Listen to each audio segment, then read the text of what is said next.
She had baked him a cake, heart-shaped, made from scratch, the day before Valentine's Day, 1985. Her fiancé was out of town on a business trip.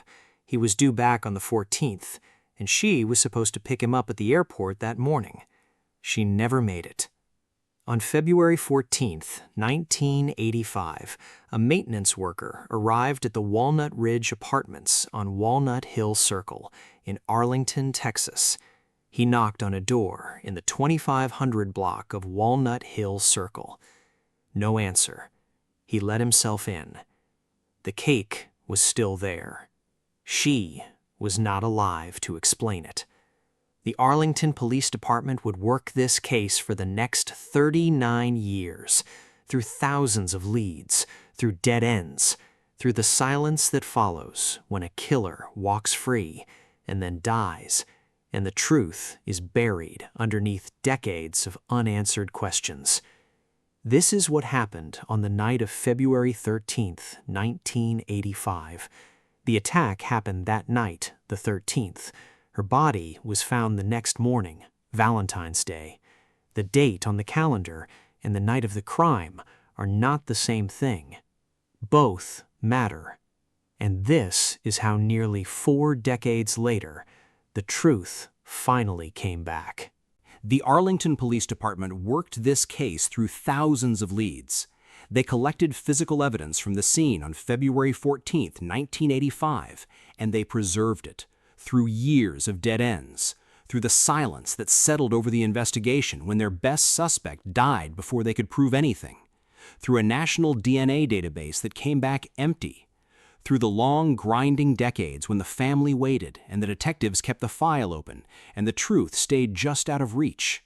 And now, nearly 40 years later, we know what happened and who was responsible. But to understand how that answer finally came back and what it cost the people who kept this case alive long enough for science to catch up, we have to start at the beginning. Before February 14, 1985, Terri McAdams was a 22-year-old woman in the middle of building a life. She was from Little Rock, Arkansas, the oldest of 3 sisters. She had started her college years at the University of Arkansas, where she joined the Phi Mu sorority and cheered as a member of the squad. According to her younger sister, Karen Hopper, who spoke at the August 2024 press conference, Terri was always popular, always surrounded by people, never without a friend. She took dance classes for years. As a teenager back in Little Rock, she drove a convertible with an 8-track player. Hopper recalled that this made Terri the automatic first choice whenever they went anywhere. The sisters would spend hours in that car, going nowhere in particular, music up, windows down. She had traveled to Europe with her best friend. The stories she brought back were the kind people retell for years. Karen Hopper still holds on to one of them, a story Terri loved to tell about a chance encounter with Princess Diana while out dancing one evening in Europe. Hopper said Terri came home with that story and never stopped telling it. She was not, according to her family, someone who had mapped out a fixed path. She changed her major at UTA more than once, always finding something else that pulled her attention. Her family, as of 2024, said they could not remember exactly what she had wanted to do after graduation. What they remembered was the person, the energy, the loyalty, the way she looked after her younger sisters. She had enrolled at the University of Texas at Arlington. Her fiancé was working in the city, and according to reporting by the Fort Worth Star-Telegram, she had only been in Texas for about half a year when she was killed. They had met at the University of Arkansas. She followed him to Arlington, moved into his apartment at the Walnut Ridge Apartments on Walnut Hill Circle, and kept going toward her degree. They were planning a December 1985 wedding. Then the news from Fort Worth started. Beginning in 1984, as reported by the Fort Worth Star-Telegram, a series of killings and disappearances of young women across the Fort Worth and North Texas area had drawn widespread attention. Law enforcement launched a task force to investigate whether one or more killers were responsible. Terri McAdams was paying attention. Her mother, Ann McAdams, spoke to the Fort Worth Star-Telegram in March 1985. What she described was a daughter who had done the calculations and was genuinely frightened. She was terrified, Ann McAdams said. All the girls who disappeared or were killed were about her age, and they were young, pretty girls, So naturally, being that far from home in a strange town and something like that going on, you would be afraid. She was really careful about not going out at night, and she took every precaution she thought necessary.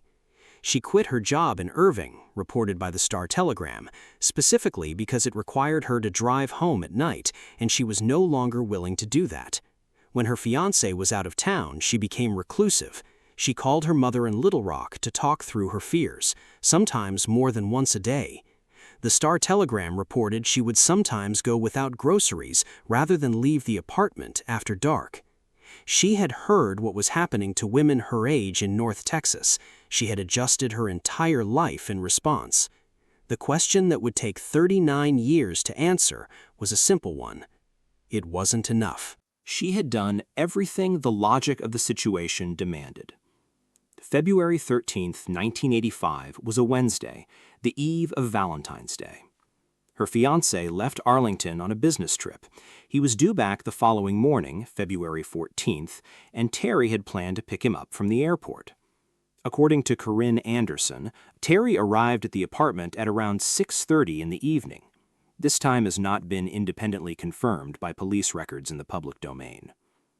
She went to the store earlier that day, as reported by the Fort Worth Star-Telegram. She came back, she baked him a cake, heart-shaped, made for Valentine's Day, set out when he returned. That night she called her sister. They talked for a while. According to reporting in the Fort Worth Weekly, citing investigative sourcing, the call ended sometime that evening. The specific time has not been independently confirmed across multiple sources. When she hung up, the apartment was quiet. The bedroom had a sliding glass door. Investigators would later determine that the intruder entered through that door, the one that connected directly to the bedroom. Outside the apartment, police found a distinctive boot print in the ground. It was one of the few physical traces the killer left behind that night that could be seen with the naked eye. The other traces he left were smaller, invisible, collected in evidence bags by officers who could not yet know what those items would eventually prove. Terri McAdams had done everything she was supposed to do. She had come in before dark, she had stayed home, she had not gone out alone, she had locked her doors.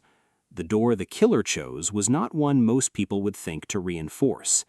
She had no reason to believe her fiancé's ground-floor apartment, the one she was only staying in temporarily, the one she had not chosen, the one he rented near his new job, would be the place where every precaution she had taken ran out. She was expecting to pick him up from the airport in the morning. At some point during the night of February 13th into the early hours of February 14th, 1985, someone came through the sliding glass door. Arlington police determined it was the bedroom entry, the door that connected directly to the room where Terri McAdams was sleeping. Investigators believe the attacker entered through that door and found her there. What followed, the Tarrant County Medical Examiner's Office would later rule, was death by blunt force trauma. She had been sexually assaulted and beaten. Police found no murder weapon at the scene, but according to Star-Telegram archive reporting, investigators believe the killer had used a hammer or some similar blunt instrument. Her engagement ring, the $5,000 ring she had been wearing in the months leading toward a December wedding, was gone when investigators arrived. The killer had taken it. Outside the apartment, in the ground near the sliding glass door, police found a boot print, distinctive enough to document, distinctive enough to preserve. It was one of the few things the killer left outside his own body. Inside, investigators found more. There was a filtered cigarette, found inside the apartment, in a unit where, according to Star-Telegram archive reporting cited by NBC DFW, neither Terri nor her fiancé smoked. The cigarette did not belong there. Someone had brought it in. There were fingernail clippings, collected by investigators as potential biological evidence. There was a sexual assault kit, processed through the protocols of 1985 forensic practice, preserving biological material from the crime scene. Every item was bagged, every item was logged. The detective work in those first hours was, by all accounts, thorough. Arlington Police Detective Devin Coffer said at the August 2024 press conference that the officers who worked the scene in 1985 were meticulous. The employees who worked the case in 1985 were very thorough and collected a lot of physical evidence that would later prove to be vital in where we are at today, Coffer said. They did not yet know how vital. They could not have.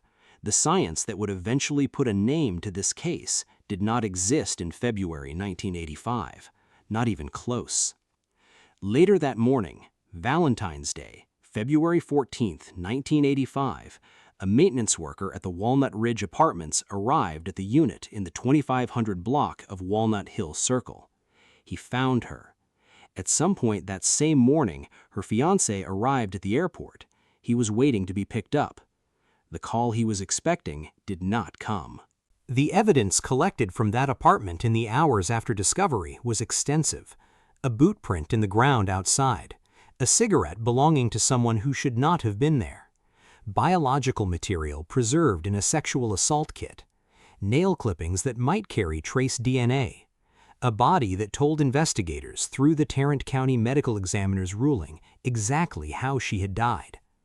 The scene told a story, not a complete one, not yet, but enough of one that investigators believed they could work with what they had. They were right. It would just take 39 years to prove it. The question that investigators and Terry's family, and eventually the public, would spend nearly 4 decades asking was not whether the evidence existed. It plainly did. The question was why that evidence, the cigarette, the kit, the clippings, the print, sat in storage for so long before it could point to a name. The answer to that question begins with the limits of 1985, and it ends with a technique that did not exist until the 21st century. But before all of that, before the cold case units and the DNA labs and the genealogy databases, investigators in Arlington, Texas worked this case the only way they knew how. And in doing so, they came closer to the truth than they realized. They had even spoken to the man who did it. The Arlington Police Department did not treat this case lightly. From the hours after the body was discovered on February 14, 1985, homicide detectives worked around the clock. The Fort Worth Star-Telegram reported at the time that investigators pursued thousands of leads. Terry's parents back in Little Rock offered a public reward, pleading for anyone with information to come forward. They wanted answers. They wanted an arrest. They wanted to understand how their daughter, careful, deliberate, frightened, and cautious, had been killed inside a locked apartment on a night when she had done everything right. The investigation generated enormous activity, and almost immediately it collided with a larger, unresolved fear that had been spreading across North Texas for months. By February 1985, Fort Worth Police and other North Texas law enforcement agencies had already formed a task force, reported at the time as numbering between 30 and 40 officers, to examine a pattern of killings and disappearances of young women across the region. The victims shared characteristics. Many were in their 20s. The cases were accumulating. The press, citing police and community sources from the period, described the atmosphere in Fort Worth as a frenzy. Officers were combing fields and creek beds. The Tarrant County Medical Examiner's office was working to identify skeletal remains that had turned up near construction sites. The question investigators could not yet answer was whether Terri McAdams was connected to that pattern, or whether she had been targeted separately. It was a question that would take decades to fully resolve, and even now in 2024, Arlington police have not closed it entirely. Among the dozens of men investigators questioned in the weeks and months following the murder was a man named Bernard Sharp. According to statements made by Arlington police at the August 2024 press conference, Sharp lived near the Walnut Ridge Apartments, close enough that his proximity alone put him on investigators' radar. He was a registered sex offender. He had a criminal history that included sexual assault involving 2 other victims. According to statements made by Arlington police at the August 2024 press conference and reported across multiple outlets, investigators at the time questioned Sharp specifically because of his proximity to the apartment and his prior criminal history. But they could not connect him to Terri McAdams. There was no evidence then or now that Sharp and McAdams had ever met. Arlington police stated in 2024 that they believe he killed her at random, a crime of opportunity. In 1985, without physical evidence linking him to the scene and without the forensic tools to test what had been collected, investigators had no basis to charge him. The investigation was ongoing. Sharp remained a person of interest. The case stayed open. And then, on November 3, 1985, 9 months after Terri McAdams was killed, Bernard Sharp committed a second act of violence that would remove him from the reach of any future prosecution. According to Fort Worth Star-Telegram archive reporting, Sharp forced his way into a home in Arlington and waited to ambush the women inside. When they arrived, he opened fire. He shot his estranged wife, Denise Sharp, age 29. He shot her best friend, Deborah De La Torre, age 25. Both died. He critically wounded Denise's cousin, who managed to flee to a neighbor's house. That neighbor later told the Star-Telegram what the surviving cousin had said when she arrived. She just said Bernard had gone berserk and shot everybody. Then Sharp turned the gun on himself. He was 30 years old. Tarrant County Medical Examiner's Office records confirmed the identities of the shooting victims. The Arlington Police Department confirmed the sequence of events at the 2024 press conference. With Bernard Sharp dead, the McAdams investigation lost whatever forward momentum it had been building. There was no suspect to charge. There was no one to interview further. The leads that had pointed toward Sharp went nowhere because Sharp was gone, and the evidence collected at Walnut Ridge Apartments in February 1985 could not yet tell investigators what they needed to know. No arrests were ever made. The case went cold. This is the narrative reversal the case carries inside it, the one that makes it so difficult to sit with even now. The man Arlington police questioned in 1985 was the right man. He lived nearby. He had a documented history of sexual violence. Investigators had looked at him. They had done what the evidence available to them allowed, and they had been forced to move on because the science of 1985 could not confirm what the science of 2024 eventually would. Sharp died in November 1985, having never been charged with Terri McAdams' murder. He had been questioned. He had been released. He had committed a double murder and a suicide that closed the door on any conventional path to justice. For the next 36 years, a cigarette butt, a sexual assault kit, and a set of fingernail clippings sat in evidence storage, holding in their cellular structure the answer to a question that no one yet had the technology to ask. The case did not close. It stalled. There is a difference. A closed case has an answer. A stalled case has a file and a box of evidence and a family that keeps calling and detectives who rotate in and out over the years, and no arrest and no trial and no name spoken in a courtroom. For the McAdams family, the years after 1985 were years of that second thing. Karen Hopper, Terry's younger sister, did not stop. According to reporting by Kark in August 2024, she called police for decades. She kept the pressure on. She kept asking. She watched her parents age. The Fort Worth Star-Telegram's August 2024 coverage referred to Ann McAdams, Terry's mother, the woman who had told the Star-Telegram in March 1985 that her daughter was terrified, that she had taken every precaution, as her late mother. Ann McAdams did not live to see the case resolved. Neither did Terry's father. Hopper and her younger sister, Pamela McGinnis, grew up carrying what their parents had carried. They built their lives around an absence that never filled in. After so many long years, Karen Hopper said at the August 2024 press conference, we had come to accept that we would probably never know who murdered our sister. That sentence took decades to arrive at. It is not resignation. It is what happens to a family when the years accumulate and the answers do not. But the evidence had not gone anywhere. The items collected at the Walnut Ridge Apartments on February 14, 1985, the sexual assault kit, the fingernail clippings, the filtered cigarette found inside an apartment where neither resident smoked, had been preserved. Detective Devin Coffer of the Arlington Police Department said at the 2024 press conference that the officers who worked the original scene had been meticulous.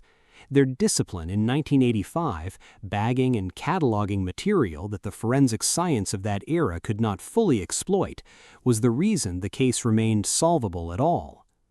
In 2021, Arlington PD decided to act on that preserved material.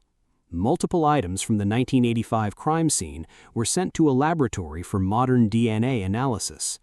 Confirmed across NBC DFW, CBS Texas, and People magazine, investigators were able to use that evidence to construct a DNA profile of an unknown male suspect. It was the profile of a man whose identity remained a blank, a biological signature without a name attached to it. That profile was entered into CODIS, the Combined DNA Index System, the national database that holds DNA profiles from convicted offenders, missing persons, and previously unsolved crimes. Law enforcement agencies across the country use CODIS to cross-reference crime scene DNA against known individuals. The search came back empty. No match. The man whose DNA was in that apartment in February 1985 was not in the national database. He had either never been convicted of an offense that required DNA submission, or his profile had never been entered, or, as investigators would eventually confirm, he had been dead for 36 years by the time they ran the search. CODIS could only return a match if the suspect's profile was already there. Bernard Sharp's was not. This is where the case stood in 2021. The evidence existed, the DNA existed, the profile of an unknown killer existed, and the national system built to connect those things to a name had nothing to offer. For a family that had waited 36 years, it was another door that opened into a wall. Karen Hopper had renewed her hope 4 years before the 2024 announcement. Around 2020, she told Fox 4, after learning that cold cases from earlier decades had been solved through an emerging technique that combined DNA with genealogy research. She had started to believe again that it might be possible. But between that renewed hope and any answer lay a gap that CODIS alone could not close. The question was no longer whether the DNA existed. It did. The question was whether there was another way to use it, a way that did not depend on the killer's profile already being in a database.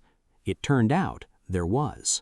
But Arlington police would need help finding it. In August of 2023, Arlington police contacted the FBI Dallas field office. They had exhausted what conventional forensic tools could do with the evidence from 1985. CODIS had returned nothing. The DNA profile they had constructed in 2021 was precise and complete, and it matched no one in any database law enforcement could directly access. What they needed was a different method entirely. They asked the FBI whether investigative genetic genealogy was an option. It was. Investigative genetic genealogy, IGG, is a technique that emerged from the intersection of forensic science and consumer ancestry testing. FBI Special Agent Chad Yarborough, who heads the Dallas field office and spoke at the August 2024 press conference, described it directly. IGG, he said, combines unidentified crime scene DNA with meticulous genealogy research and the use of historical public records to identify new leads. In practical terms, it works like this. When a person submits their DNA to a commercial ancestry database, the kind that tells you where your great-grandparents were from, the kind that connects you with distant cousins you've never met, that profile becomes part of a searchable record. Forensic genealogists can compare unidentified crime scene DNA against those consumer databases. If the crime scene DNA shares enough genetic material with someone in the database, that person is almost certainly a biological relative of the suspect. From there, investigators work backward and forward through documented family trees, birth records, death records, public documents, census data. Branch by branch, generation by generation, they narrow the field until a name emerges. It is painstaking work. It requires both scientific precision and the kind of research discipline associated with genealogical archives rather than crime labs. and it has solved cases that were considered permanently cold. The FBI's team found what they needed in the database, a distant relative of Bernard Sharp. That partial match was not enough to confirm anything on its own. A distant relative shares only a fraction of the genetic material that a direct match would share. But it was enough to begin. Investigators constructed a family tree, working outward from that distant match, cross-referencing it against public records, narrowing the branches until they arrived at a closer relative, someone who, if Sharp was the right man, would share substantially more of his DNA. That relative was located out of state. According to reporting confirmed across People, Fox 4, WFAA, and AOL Star Telegram coverage, the relative agreed to provide a DNA sample. That cooperation was voluntary. It was also decisive. The sample was sent to the Center for Human Identification at the University of North Texas Health Science Center, a laboratory with specific forensic expertise in exactly this kind of analysis. In January 2024, per NBC DFW reporting, the McAdams case was formally assigned to Arlington Police Department homicide detective Devin Coffer. He inherited a case that was 39 years old and, for the first time in decades, moving. The lab processed the sample. The comparison was made against the DNA profile constructed from the 1985 crime scene evidence, the material collected in those first hours after Terri McAdams was found, preserved through nearly 4 decades in evidence storage, submitted for modern analysis in 2021, and now finally being put to its definitive use. In August 2024, the results came back. At the press conference on August 14, 2024, FBI Special Agent Chad Yarbrough read the conclusion aloud.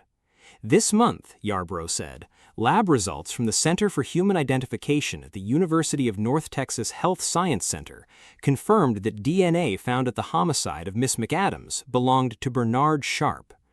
Bernard Sharp, the man who had lived near the Walnut Ridge Apartments in 1985, the man who had a documented criminal history of sexual assault, the man Arlington police had questioned, had been forced to release because the evidence of that era could not place him at the scene, the man who had killed his estranged wife, her best friend, and himself on November 3, 1985, 9 months after Terri McAdams died on the floor of her fiancé's apartment. He had been dead for 39 years. He had also been the answer the entire time. Detective Devin Coffer, assigned to the case in January 2024 and present at the moment the lab result arrived, described what it meant to him. Getting that call, Coffer said, to me, it meant everything in the world. It meant that the cigarette butt a 1985 detective had thought to bag and preserve in an apartment where neither resident smoked had held it secret for 39 years and finally given it up. It meant that the sexual assault kit, the nail clippings, the physical evidence collected by officers working around the clock in the days after Valentine's Day 1985 had survived long enough to be read by a science that did not yet exist when it was gathered. It meant that the original investigators had been right to be thorough. The results were on their way. On August 14, 2024, the Arlington Police Department held a press conference. At the front of the room sat the people who had carried this case not as investigators, but as family. Karen Hopper, Terry's younger sister, the one who had taken on the role of big sister after Terry was gone, who had spent decades calling the police, who had renewed her hope around 2020 and held on to it. Pamela McGinnis, the youngest of the 3 sisters, Brad Hopper, Karen's husband, and Carol Ann McAdams, Terry's stepmother. They had all come to Arlington for this. Standing at the podium were Arlington Police Chief Al Jones, Homicide Detective Devin Coffer, and FBI Special Agent Chad Yarbrough. The announcement was made, the name was spoken, the science was explained, and then Karen Hopper stepped forward. "I honestly cannot believe we're standing here today," she said. That sentence alone took 39 years to be possible.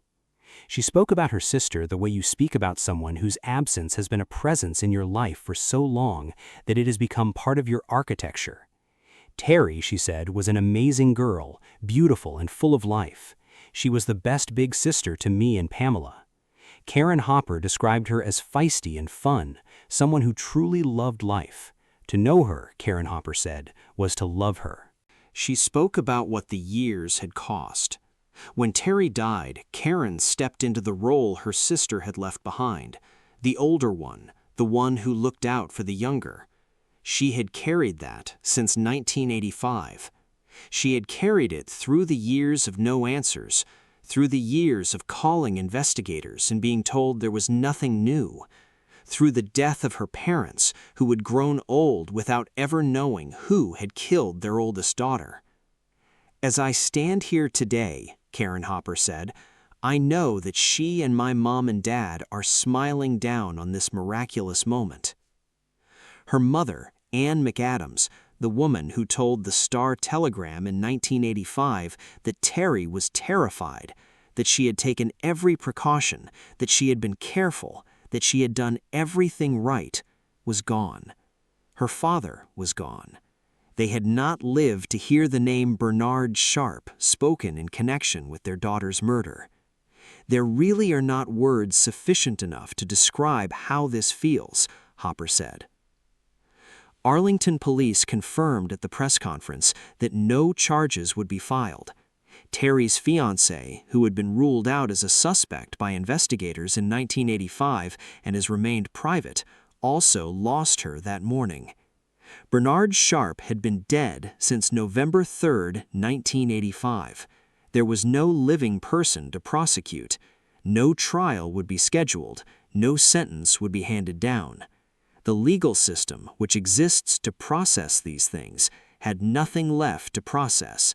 The man who entered that sliding glass door on the night of February 13, 1985, who killed Terri McAdams and stole her engagement ring and left a cigarette behind, had removed himself from the reach of any court nearly 4 decades ago. Karen Hopper, speaking to the Star-Telegram after the press conference, addressed what this meant directly. She had always assumed, she said, that it would feel better to find out the killer was alive, to watch an arrest, to see a trial, to witness something that looked like conventional justice. Now, she said, she thought there might be a different kind of peace in not having to go through all of that after so many years. Knowing the name, she said, gave the family what they needed. She did not use the word closure. She told the Star-Telegram that there would always be a wound from losing her sister, but she said she finally felt at peace. What the family had fought for across 39 years and 2 generations of waiting was not a conviction. By 2024, a conviction was no longer possible. What they had fought for was the truth, the specific, confirmed, scientifically verified truth about who had come through that door and why Terri McAdams never got to pick her fiancé up from the airport. They had it now. Arlington Police Chief Al Jones, who also spoke at the press conference, framed what the department had ultimately delivered. Over the years, Jones said, it would be easy to lose faith and accept that this case might never be solved, but Terri's family never gave up hope, and our detectives never wavered. Now we get to provide answers that this department has wanted to provide for nearly 4 decades. Karen Hopper, in a statement that has stayed with everyone who covered the 2024 announcement, spoke directly to other families still waiting for answers in their own cold cases. "We hope that our story is going to provide that same level of hope to other families," she said. "We kind of thought this day might never come, but thanks to these detectives and thanks to genetic genealogy, it worked." Here is what those answers confirmed. Bernard Sharp was a registered sex offender. He lived near the Walnut Ridge apartments, near enough that investigators in 1985 identified him as a person of interest based on proximity alone.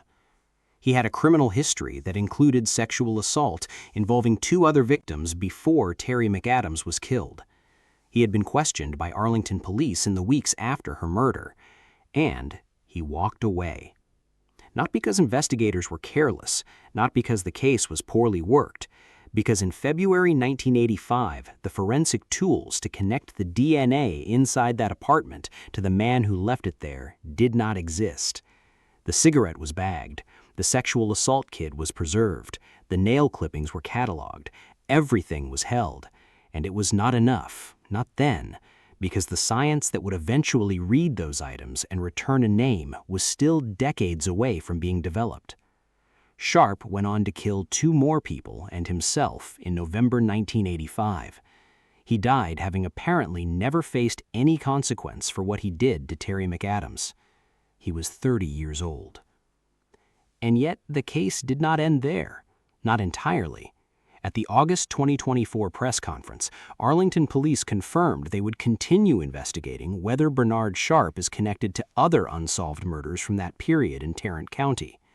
The killings and disappearances of young women that had terrorized the Fort Worth area beginning in 1984, the pattern that had frightened Terri McAdams enough to quit her job and stop leaving her apartment after dark, have not all been resolved. Some of those cases remain open.